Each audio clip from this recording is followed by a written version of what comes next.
भगवान बाबा की जय, भगवान बाबा की जय। यानंतर विष्णुपंत आज गेली 2-3 दिवसापासून आपण जे पूर्ण महाराष्ट्राची जनता टीव्हीच्या माध्यमातून, इलेक्ट्रॉनिक मीडियाच्या माध्यमातून जे आपण पाहत आहोत, त्या अनुषंगानं संपूर्ण राज्यातील सर्व लोकांना आज या ठिकाणी जे काही चाललंय या विषयावर आज या ठिकाणी संबंध पाथर्डी तालुक्याच्या वतीनं माननीय आपले नेते धनंजय मुंडे साहेब यांच्यावर जे आरोप मराठा आंदोलक मनोज जरांगे यांनी जे केलेले आहेत, त्या आरोपाच्या अनुषंगाने आज आम्ही सर्व पाथर्डीकर, सर्व समाजातील सर्व या ठिकाणी आलेली मंडळी साहेबावर जे आरोप त्या ठिकाणी केले आहेत, त्या आरोपाच्या अनुषंगाने आज आम्ही साहेबांना या ठिकाणी आमच्या सर्व प्रथम पाथर्डीकराच्या वतीनं आज या ठिकाणी आम्ही दुग्धाभिषेक या ठिकाणी करणार।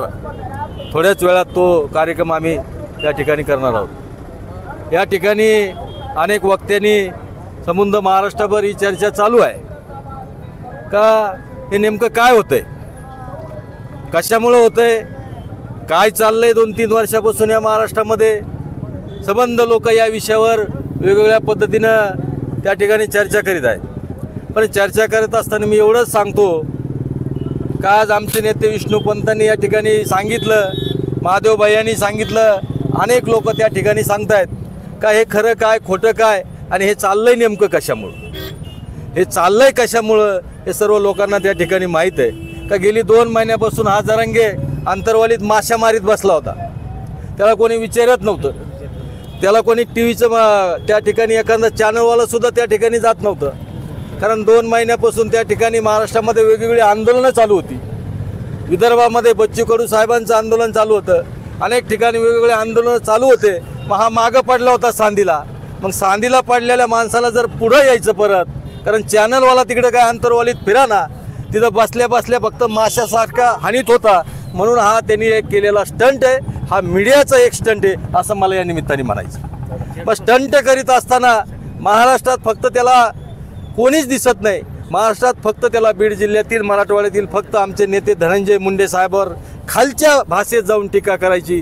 तुम्ही जर पाहिली असेल त्याची भाषा कशी आहे, अनेक नेत्याला, महाराष्ट्रातील मोठमोठ्या नेत्याला ज्यांनी 25-25 वर्ष 30-30 वर्ष आपलं राजकीय जीवन, सामाजिक जीवन या राज्यासाठी, या देशासाठी त्यांनी घातलेलं आहे, त्यांच्यावर पण एकदम खालच्या पातळीची टीका हा माणूस करतोय। टीका करत असताना तुम्ही पाहिले माननीय मुख्यमंत्र्याच्या पार कुठं त्यांनी टीका केली। मुख्यमंत्र्याची, माननीय महाराष्ट्राच्या मुख्यमंत्र्याचे पार शेवटपर्यंत कुठं बोललाय सगळ्या जनतेने पाहिलं। अजित दादावर त्या ठिकाणी बोलले, शरद पवार साहेबावर बोलतोय, धनंजय आपल्या त्या ठिकाणी छगन भुजबळ साहेबाची तर विचारायची सोय नाही, आणि आमच्या मुंडे साहेबावर, पंकजा ताईवर अनेक ठिकाणी त्या ठिकाणी वेगवेगळ्या खालच्या पातळीवर हा माणूस बोललाय। बोलत असताना या माणसाची पातळी तुम्ही त्या ठिकाणी पहा, अतिशय गलिच्छ शब्द आहेत। मग मला नेमकं आज या माध्यमाच्या द्वारे मी विनंती करतो, महाराष्ट्राचे मुख्यमंत्री आदरणीय देवेंद्र फडणवीस साहेबांना विनंती करतो का या जरांगेनं इथून पाठीमागच्या 2 वर्षाच्या कालखंडामध्ये अनेक नेत्यावर हल्ले त्या ठिकाणी घडून आणलेले, त्याचा कधी तुम्ही खात्याच्या मार्फत तपास केलाय का? त्या ठिकाणी हाके साहेबावर हल्ला केला, त्या ठिकाणी वाघमारे साहेबावर हल्ला केला, अनेक ते करवीर नावाच्या माणसावर हल्ला केला, अनेक त्या ठिकाणी मुंबईत जाऊन धुडगूस घातला, नागपुरात जाऊन धुडगूस घातला, अनेक ठिकाणी या माणसांनी धुडगूस घातला।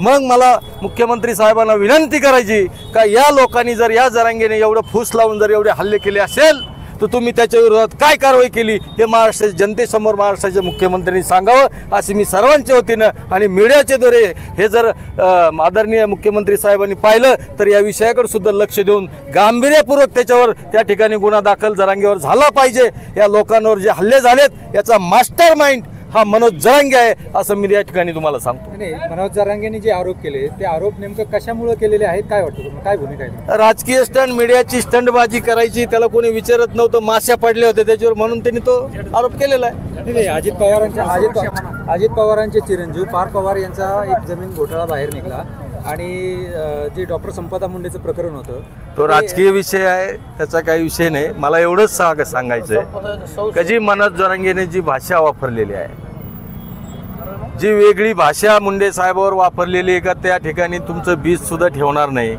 मनोज जरांगेला या मीडियाच्याद्वारे मी पण सांगतो, जर आमच्या मुंडे साहेबाच्या केसाला जरी हात लागला तरी तुमचं सुद्धा बीज ठेवणार नाही. या मीडियाच्या माध्यमातून आम्ही तुम्हाला सांगतो, हे तुम्ही लक्षात ठेवा. राज्याचे गृहमंत्री आणि मुख्यमंत्री या सर्व भूमिकेबाबत स्पष्टीकरण देताना दिसत नाही मीडिया. तर राजकीय विषय जे चाललंय सर्व जाणकार मंडळीला त्या ठिकाणी माहिती, पण अतिशय चुकीचं या ठिकाणी चाललेलं आहे. कुठंतरी राजकारणाचे जो डाव आहे हा एक मोठं षडयंत्र आहे, ते लवकरच त्या ठिकाणी बाहेर पडेल असं मला वाटतं. निवडणुकीच्या तोंडावरच धनंजय मुंडेवर आरोप केले जातात असं कायम बोललं जातं, याच्यात किती तथ्य? मोठं राजकीय षडयंत्र आहे.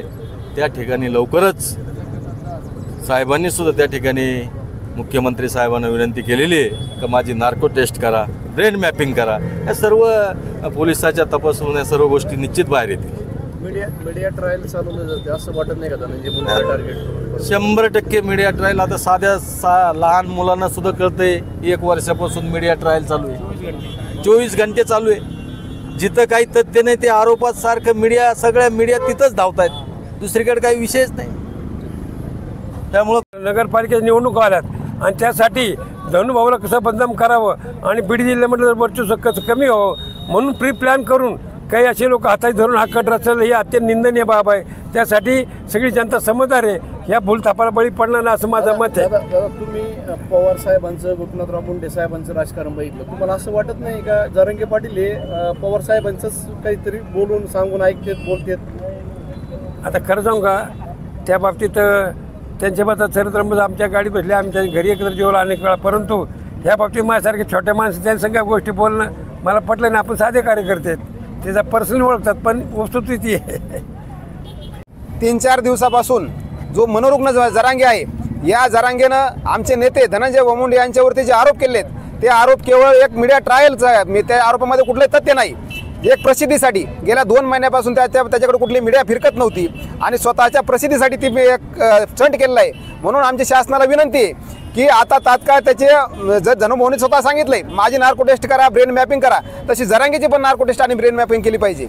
या राज्यामध्ये जे दूषित वातावरण केलंय त्याला केवळ कारणीभूत जरांगे आहे, त्याच्यावरती बंदी घातली गेली पाहिजे.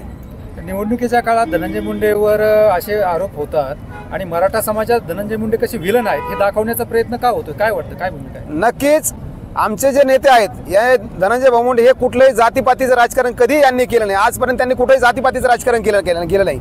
परंतु एक त्यांचं वेगळं नाव आहे बीड जिल्ह्यामध्ये, असं संपूर्ण मराठवाड्यामध्ये त्यांचं जे नाव आहे मुंडे घराण्याचं, हे नाव संपवण्याचं काम या ठिकाणी कटकारस्थान करून चालवलेलं आहे. याला कुठलंही राजकीय हे नाही.